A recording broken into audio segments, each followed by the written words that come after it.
Jo pak familje që kanë fëmijë me autizëm kanë zgjedhur të largohen jashtë për të siguruar fëmijëve atë që nuk u afroi vendi tyre. Terapi të vazhdueshme, shërbime falas dhe dinjitoze për ta dhe prindrit e tyre.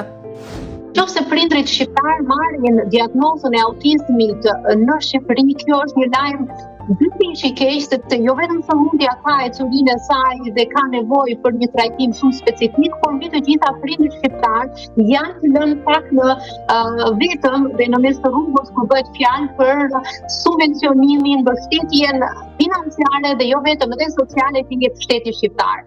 Ndërsa në Gjermani, marrja e diagnozës së autizmit merret shumë herë më tepër me optimizëm nga prindrit, sepse e dinë që i kanë shkollat e ngrohta nga ana e shtetit, e dinë që do marrin një pension mujor për fëmijën e tyre që i kalon ndonjëherë 1000 euro, në kohë që në Shqipëri shkon aty tek 150 euro.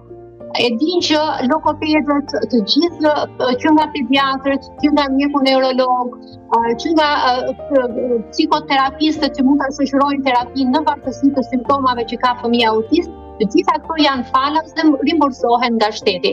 Pra, të qendrit autist në Gjermani është një hall shumë herë më i vogël dhe i fokusohet kryesisht vetëm te përmirësimi i sëmundjes, kapja në kohë e saj, marrja e terapive më të fundit, pa pasur këtë shqetësimin e madh si do të përballojnë kostot për të paguar në mënyrë javore lokopedin për fëmijën tim autist. Ndërsa prindrit që jetojnë në Shqipëri ngrejnë vazhdimisht të njëjtën pyetje. Kush do të kujdeset për fëmijët e tyre kur ata të mos jenë më gjallë? Ende nuk kanë një përgjigje dhe as garanci institucionale. Unë shkoj dhe më tutje, shkoj atë ditë që të vdesun të vdesi dhe djali. Sepse kush do ta ndjekim prapë? Kur nuk kam një shtet i cili që kujdeset për këtë dhe më ka dhënë sigurinë që ai vërtet kujdeset në mënyrë të tërgjegjshme dhe përgjegjshme. Ku do t'ja lë?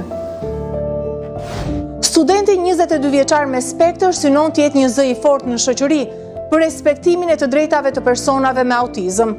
Sot ka një mesazh për politikën, për shoqërinë shqiptare, por edhe për prindrit e fëmijëve me autizëm. Për shoqërinë shqiptare unë kam këtë mesazh. Pavarësisht çdo gjëje që na dallon nga ju, ne jemi njerëz po aq sa që jeni edhe ju. Për politikën shqiptare unë do të thosha që filloni të ndërgjegjësoni veten për faktin që ne ekzistojmë, që jemi qytetarë të Republikës së Shqipërisë me të drejta të plota, dhe që nuk mund të vazhdoni të na injoroni përjetësisht vetëm për faktin që kemi spektrin e autizmit. Për prindrit që kanë fëmijë me spektër të autizmit ose që kanë zbuluar që fëmia e tyre është me spektër të autizmit, unë do të thosha 3 gjëra: durim, përkushtim dhe dashuri. Shumë dashuri. Autizmi nuk zgjedh emra, mbiemra, pasuri dhe as status shoqëror. Ai nuk një adresë dhe as kufi gjeografik. Pranojeni edhe eshtjen që vërtet. Nesër mund të ketë emrin e fëmijës tuaj, zërin e motrës apo të vllajt. Ajo mund të jetë dhimbja dhe sfida juaj.